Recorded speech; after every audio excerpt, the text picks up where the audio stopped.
পা ও চোপা ও চোপা চোপা চোপা রে আমার চোপাকে নিয়ে ভিডিও দিদি করনি, এর জন্যই তো করি, যেহেতু তোমাদের একটু ইন্টারেস্টিং বসে থাকো। চোপাকে নিয়ে সত্যি কথা বলতে চোপা এতটাই পুরনো হয়ে গেছে, এখন আর ভালো লাগে না ওর একঘেয়েমি নটঙ্কি দেখতে। তো চোপার শুভচিন্তক একটা আংটি দেখিয়ে বলল যে আমার প্রিয় মানুষটা আমাকে আংটি গিফট করেছে। প্রিয় মানুষটার থেকে পাওয়া।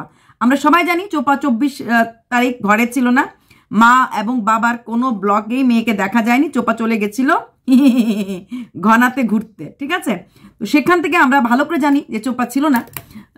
তারপর তো সেখানে যাওয়ার পর শুভচিন্তকে একখান আংটি গিফট করেছে, কারণ ওর তো গিফট পাওয়ার মতো ভাগ্য নিয়ে আসেনি। যতদিন বাঁচবে এইভাবেই পুরো পরিবারটাকে পালতে লাগবে। ও যে বলছে না দুটো পরিবার, দুটো না 3টে পরিবার, মানে নিজেরটাকে পালতে লাগবে, নিজের পেট খরচ, নিজের ফ্ল্যাট খরচ, বাপ মার খরচ, হ্যাঁ, ভাই দাদা বৌদি, তাছাড়া ওর ওই ঘনার খরচ, ওটা দিতেই লাগবে। না দিলেই তো অশান্তি, মার পিঠ শুরু হয়ে যায়, দিতেই লাগবে। এখনো তো মানে সেরকম ভাবে প্রেমটা পূরণ হয় নাই। প্রেমটা পূরণ হলে পর যে কি অবস্থা হবে মেয়েটার সেটা কেউ জানে না। ওই 10 টাকার চুল্লু ভালো না ব্র্যান্ডেড ভালো হয়, এইবার চোপার থেকে আমরা হয়তো ক্লারিফিকেশনটা পেয়ে যাব। চোপা গেছে রিসোর্টে, সেই রিসোর্টটা সে জানাশোনা অনেকদিন আগেই দেখেছিল, এটা তার বন্ধুর দোকান। তো সেখানে গেছে, মানে বন্ধুর রিসোর্ট, নট দোকান। সে পুরো খানদান নিয়ে গেছে, বাপ মা কাকিমা খুড়তো ভাই বোন এবং তার 2 খান বৌদি এবং একটা উলুম্বুস দাদা। তো সবাইকে নিয়েই গেছে। আচ্ছা, তো উলুম্বুস দাদা আর তার এই ছনছনি বৌদি যে পায়েল তুলে দাস দেখাচ্ছিল, মানে নিজের বৌদির কথাই বলছি, তাকে নিয়ে গেছে। তো দারুণ ব্যাপার, সেখানে যাওয়ার পর দারুণ দারুণ খাওয়া খেয়েছে, কারণ ওদের তো খাওয়াটাই মূল লাগে।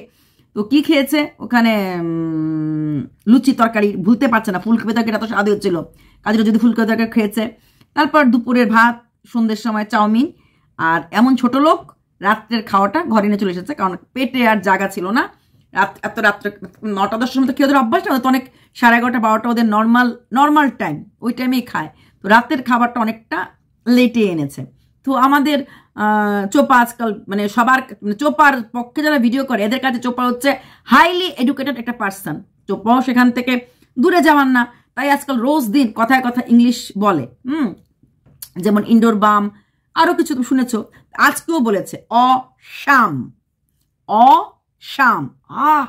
কি নাজারা, কি সুন্দর অশাম হয়। ভিউয়ার্সদেরকে অ্যাট্রাক্ট করার জন্য অশাম। পেছনের ব্যাকগ্রাউন্ডটা দারুণ আসছে, ও ওই শাড়ি পরে অ্যাড করছিল। আমার কেন জানি মনে হচ্ছে এই রিসোর্টের পিকনিকটাও হয়তো ওকে প্রমোট করেছে কেউ, না রিসোর্ট পার্টি না, ওই যারা ওই শাড়ি টাড়ির যার ধরে ধরছিল না, মানে ইনস্টার যার ওই যে কানের গলার, অক্সিডাইজ কানের গলার বা শাড়ির প্রমোশন যে দিচ্ছিল, হতে পারে ওরা, এগুলি তো কম দামের, মানে এইসব যারা প্রমোশন করা এইসব জিনিসের ফেসবুক বা ইনস্টার, এরা কিন্তু খুব কম টাকা দেয়, 3000 2000 2500 এইরকম টাকা দেয়। ব্যাক ট্যাগের আমি জানি একজন বড় চ্যানেলের কেউ এটা ব্যাক করেছিল ইনস্টার, আমি জিজ্ঞেস কত টাকা পেয়েছিস, বললো বেশি পাইনি অর্পিতা দিদি, মাত্র 2500 টাকা। হ্যাঁ, তো এরা নিজেরাই ছোটখাটো দোকান, মানে ওদের তো সেরকম ব্র্যান্ডেড জিনিস থাকে না, তো ওরা ওরকম 1500-2000 টাকা। আমার মনে হয় ওই যার শাড়ি আর যার কানেরটা এখানে প্রমোট করলো, ওরা হয়তো এটা এই যে তোমার 10 জন লোকের টিকিট খরচটা আমি দেবো অমুক জায়গাতে, এটা হচ্ছে তুমি এই 10 জন লোকের, ও যে মিলন মেলা আর ওইখানে বই মেলাতে গেছিল, ওইখান থেকে ওদেরকে খুঁজে পেতে এনেছে, আমার যেটা ধারণা। এটা ধারণা, কারণ ওইখানেও গেছিল এই ব্র্যান্ড প্রমোশন, ও যেখান থেকে যা পাচ্ছে, কারণ আংটি ফাংটি গিফট করতে গেলে ভালো একটা অ্যামাউন্ট ওর দরকার আছে দেওয়ার জন্য। তো এই খুঁজে পেতে এনেছে, এনে সেরে এই পিকনিক করতে গেছে, ব্র্যান্ড প্রমোশন নামক পিকনিকটা করতে ওইখানে গেছে। ওরা ওই 3000 টাকা ধরে দিল, 3000 টাকা দেখো 10 জনের মতোই হয়েছে ওদের, 2 বৌদি মা বাবা, মানে ওরা 6 জন 7 জন, হ্যাঁ 10 জন, দেখো আমি কিন্তু কাউন্ট না করে মোটামুটি 10 জন গেছে। 10 জনের একটা 3000 টাকার একটা ওরা হয়তো একটা কোনো কুপন টুপন পেলো ওইখান থেকে, হয়তো 10 জনের এমনিতে পার হেড 350 টাকা করে লাগে, হয়তো সেই যে একসাথে কিনেছে তাকে 300 টাকা করে দিয়ে দিয়েছে, 10 জনের একটা হয় না প্যাকেজ, আমার সেটা ধারণা। কেন জানি আমার সিক্স সেন্স বলছে চোপার পরিবার টাকা দিয়ে যায়নি, প্রথম কথা। আর গেলে ওই কাকিমা বুনু আর ভাইটাকে নিয়ে যেত না, ওরাই যেত। কাকিমা বুনু ভাই যখন গেছে তখন বলছে ঠিক আছে তোমাকে আমি একটা 10 জনের প্যাকেজ দিয়ে দিচ্ছি। 10 জনের প্যাকেজ যখন ব্যাপার, যেরকম আমাদের বাবা জীবন যখন যায় এই সুন্দরবনে হোটেলে, পুরীর হোটেলে ঘুরতে, দেখবে ওর মাসি মাস্তুতো ভাইদেরকেও নিয়ে গেছে, কারণ 2-4টা এরকম ওরা অ্যালাউ করে, 4 জনের খরচ, কম খরচ তো না, 4 জনের এত জায়গা আপ ডাউন, তো এরকম করে নিয়ে যেতে পারে, 4জন 5 জন ওরা প্যাকেজ দিয়ে দেয়। আমার এখানেও মনে হচ্ছে যেটা ওরা ওই 350 টাকাতে 300 টাকা করে কিনে 10 জনের প্যাকেজটা দিয়ে দিয়েছে।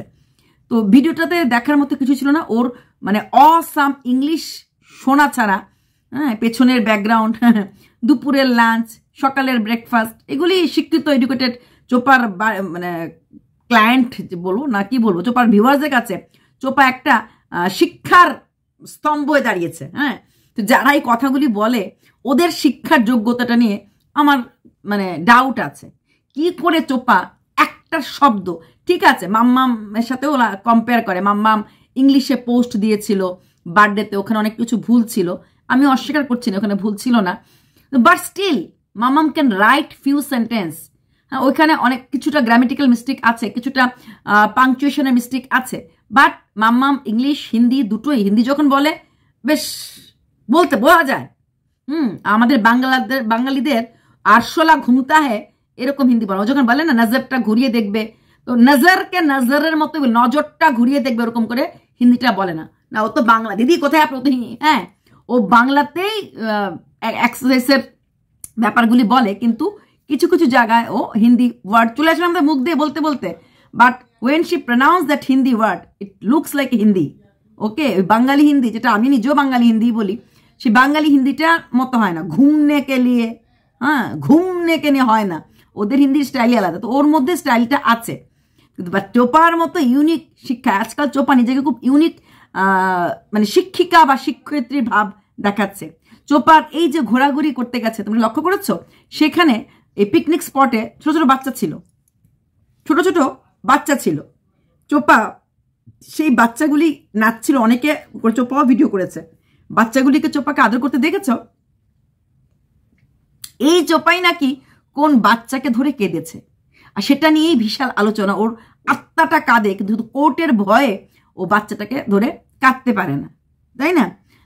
তো এবার ভেবে দেখো, ওইখানে একটা বাচ্চার মা যখন এইসব জায়গায় যাবে আরো বেশি বাচ্চার কথা মনে পড়বে, যে ওই যে বাচ্চাটাকে কোলে নিয়ে আমি ঘুম পাড়াতাম, ওই যে বাচ্চাটা খেত আমি ওর পিছনে ভাতের গ্রাসটা নিয়ে নিয়ে দৌড়ে দৌড়ে খাওয়াতাম, ওই যখন আমি রিলস করার জন্য প্র্যাকটিস করতাম বাদাম বাদাম, ও দাঁড়িয়ে দাঁড়িয়ে বাদাম বাদাম প্র্যাকটিস করতো, এই জিনিসটা নর্মাল কোনো মার মনে হওয়াটা স্বাভাবিক, স্পেশালি এইসব জায়গাতে গেলে পরে। দেখেছো চোপার মধ্যে সব মা মা হয় না, মমতাহীন মা হয়, আমরা অনেক দিন অনেক জায়গাতে শুনেছি, আমি তো দেখেছিও। আমি এরকম যখন আমি আর্মি স্কুলে কাজ করতাম, এরকম প্রচুর বাচ্চা আমি পেয়েছি যাদের মারা চলে গেছে, হ্যাঁ বাবাদের দোষ ছিল, বাবারা ড্রাঙ্কার্ড এরকম এরকম থাকে না, তো চলে গেছে, কিন্তু আমি বাচ্চাটাকে জিজ্ঞেস করেছি তুই মাকে দেখিস, বলে হ্যাঁ দেখি, মুঝে দেখতে হয় লেকিন মুঝে বাত নেই করতে হয়, মা আতে রাতে মামার ঘর পাশেই, তো ওরা ওই নেপালিরা সব এক জায়গায় থাকতো, তো ওইখানে মাও আসতো, বাচ্চাটাকে তাকায়ও না, এরকম মারা হয় না তা না। আমি অনেকদিন বলেছি যে চোপাকে বিক্রি করছে প্রদীপ, চোপাও যখন তখন মনে হয় ছেলেটাকে বিক্রি করে, ইদানিং যেমন চোপা উঠতে বসতে কাজলটাকেই বিক্রি করছে, আজকে ভিডিওতে বলেছে কাজলটা বেটা, হ্যাঁ এই বেটা থেবড়ে গেছে, কাজলকে বেটার জায়গায় বসিয়ে দিয়েছে, কাজল তো একটা বেটা সবাই জানে, কাজল যে একটা পুরুষ সুপুরুষ এটা সবাই জানে, আর চোপা এখন ওইটাকেই ক্যাশ করছে, কারণ ক্যাশ করার মতো কিছু পাচ্ছে না। একটা ব্লগিং চ্যানেলে যখন কোনো রকম কন্টেন্ট থাকে না, একটা ব্লগার যখন, তো সেখানে একটা ব্লগিং চ্যানেলের সিনেমেটিক ফটোগ্রাফ হয়, ওই জায়গাটাতে কিভাবে যাওয়া যায়, কতটুকুন আসা যায়, অনেক কিছু চাইলে কিন্তু বলতে পারতো। আমাদের মতো দূরে বসে, সত্যি কথা বলতে কি বসিরহাট হাসনাবাদ এগুলি যে দেখেছি, যে সোনারতরী হোটেল বা এই যে কি রিসোর্ট টাকি রিসোর্ট বা এই যে রিসোর্টগুলি গেল, এগুলি কিন্তু আমরা কিছুটা ওর চ্যানেল কিছুটা ফারিয়ার চ্যানেল থেকেই দেখছি এবং জানতে পারছি যে এইসব জিনিস আছে বা এত সস্তা সস্তা জিনিসগুলি হয় ওদের চ্যানেল দেখে। ইনফ্যাক্ট আমি যেটা দেখতে পাচ্ছি খুব ভালো লাগছে, কলকাতা মানে পশ্চিমবঙ্গে এখনো ঠান্ডাটা পড়েনি, কারণ অনেক ব্লগারই দেখছি হাত কাটা নাইটি পরে বেশ ব্লগিং করছে, কোনো রকম সোয়েটার চাদর কিছুই পরেনি, হ্যাঁ তার মানে ঠান্ডাটা পড়েনি। চোপার বাড়িতেও ঠান্ডাটা মারাত্মক, তারপরেও কিন্তু সেরকম ভাবে ওরা সোয়েটারটা কিন্তু সেভাবে পড়ছে না, বাবা ও তো সবসময় কাপাকাপি করে, সেরকমটা শুরু হয়নি। তাছাড়া অনেক চোপার বাড়িটা তো ভেতরের দিকে, এছাড়া আমি অনেক ব্লগারকে দেখছি হাত কাটা পরেই বেশ করছে ব্লগিং টগিং, কন্ট্রোভার্সি ক্রিয়েটাররা অনেকে শুধু নাইটি পরেই কন্ট্রোভার্সি করছে, সেরকম ঠান্ডাটা এখনো পশ্চিমবঙ্গে হয়তো পড়েনি। তো সেখানে আমরা তো একদম একদম জমকে ঠান্ড যাকে বলা হয়, দিল্লি কি সর্দি, তো গির গেই হামারা সর্দি। তো কি হয়েছে, তো সেরকম ভাবে চোপার মধ্যে সেই ফিলিংসটা দেখা যাচ্ছে না। আর চোপার গিফট দেওয়া ছাড়া গিফট পাওয়ার ভাগ্যটা চোপার বোধহয় জীবন হবে না। এবার আসছি চোপার বাবার কথায়। চোপার বাবা সম্পূর্ণভাবে গৃহত্যাগ সন্ন্যাসী হয়ে গেল। হ্যাঁ, এই বন্ধুর সাথে ওই পার্ট টাইম দেখাশোনা করার জন্য আছে। দেখো, সেই যে ফ্ল্যাটে থেকে মানে বোঝা যাচ্ছে না ফ্ল্যাটটা কার, বাবার না মেয়ের। হ্যাঁ, ফ্ল্যাটটা মেয়ের জন্য নিয়েছে। ভদ্রলোক এই ফ্ল্যাটে এতটাই মজা পেয়েছে, আগে অ্যাটলিস্ট প্রত্যেক শনি রোববারে বাড়িতে আসতো, পালা করে আসতো, কিন্তু এখন যেহেতু চ্যানেলটাকে উনি দাঁড়া করাবেন, এই বাড়িতে আসলে এক বাড়িতে 3টা ব্লগ করতে অসুবিধা হচ্ছে। প্লাস মেয়ের এখানে থাকলেও ওনার পক্ষে ওই রান্না টান্নার ব্লগগুলো দেখাতে অসুবিধা হয়, তাই উনি কিন্তু ব্লগ করে আরাম পেয়ে গেছেন। হ্যাঁ, জিজ্ঞেস করলো ওই বউটা, হ্যাঁ মানে ভাইয়ের বউটা যে এসেছে বাইরের থেকে, জিজ্ঞেস করলো যে তুমি যাবে, তুমি কই যাবে পিসু, তুমি কি ফ্ল্যাটে যাবে না বাড়ি যাবে? দিব্যি উত্তর দিল যে আমি ফ্ল্যাটে যাব। ঠিক যেভাবে উনি এতটা সময় কাটাতে পারলেন এসে এই পিকনিক স্পটে, উনি চাইলে তো এরকমভাবে সময় কাটানোর জন্য বাড়িতে যেতে পারেন। বাড়িতে ভালো রান্নাবান্না হচ্ছে, যেহেতু বাড়িতে গেস্ট এসছে, কিন্তু কই উনি তো যাচ্ছেন না।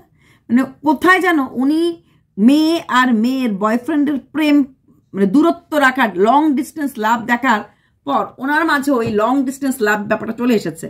উনিও ঠিক মেয়ে আর মেয়ের ঘনার শুভচিন্তক যেরকম ডিস্টেন্স মেনটেন করে চলছে, উনিও কিন্তু ঠিক সেরকমভাবেই ডিস্টেন্স মেনটেন করার চেষ্টা করছেন, সেটা বলেই আমার মনে হচ্ছে। উনিও কিন্তু আসছে না। অবাক লাগছে, একটা মানুষ যে বাড়ি ভর্তি মানুষ, ওখানে ছেলের বউ, একটা গেস্ট আছে, নিজের স্ত্রী, নিজের মেয়ে, এত কিছু আছে, অথচ উনি ওইখানেই চা করছে, ওইখানেই নিজে কাটছে, ঠান্ডার দিনে নিজে কাটছে, নিজে রান্না করছে, নিজের বাসন মাজছে, এভরিথিং করছে। বাড়িতে আসলে উনি আরামসে থাকতে পারতেন। হ্যাঁ, ডিস্টেন্সটা একটু হয়, কিন্তু এরকম ডিস্টেন্স তো আগেও হতো। হ্যাঁ, তো তোমরা বলে দিদি আগে তো উনি ব্যারাকে থাকতেন, ব্যারাকে থাকলে যেহেতু ব্যারাকে থেকে ওনাকে ভিডিও ব্যারাকের অ্যালাউড না, তাই উনি এখান থেকে ভিডিও করছেন, কারণ বাড়িতে থাকলে ওনার ভিডিও করতে অসুবিধা হবে। এবার ভেবে দেখো কতটা লোভী হলে পরে বাড়িতে থাকলে পরে ভিডিও করতে অসুবিধা বা ভিউজ টানতে অসুবিধা, তাই উনি টাকার জন্য বাড়ি ঘরটা ছেড়ে ওইখানেই পড়ে রইল। কতটা লোভী হলে পরে একজন বাপ এরকম হতে পারে। চোপার বাবাকে দেখছি, আমার সত্যি অবাক লাগছে, একজন সার্ভিস হোল্ডার লোক কতটা লোভী হতে পারে। তো একটা কথাই বলবো, চোপার টাইমে কান্না পায়, টাইমে চোপার খিদে পায়, সবই টাইমে চলে। আর সময় করে চোপা ঠুস করে বেরিয়ে গিয়ে ঘনাতে গিয়ে গিফট দিয়ে আসে। যারা বলো না চোপা কোথাও যায় না, চোপা যে কোথায় যায় না বোঝা যায়। আজকে দেখেছো তো অক্সিডাইজড এই কি বলে অ্যাসেসরিজগুলি পরার জন্য, কানের গলা পরার জন্য ওটা ব্ল্যাক শাড়ি মধ্যেই পরলো।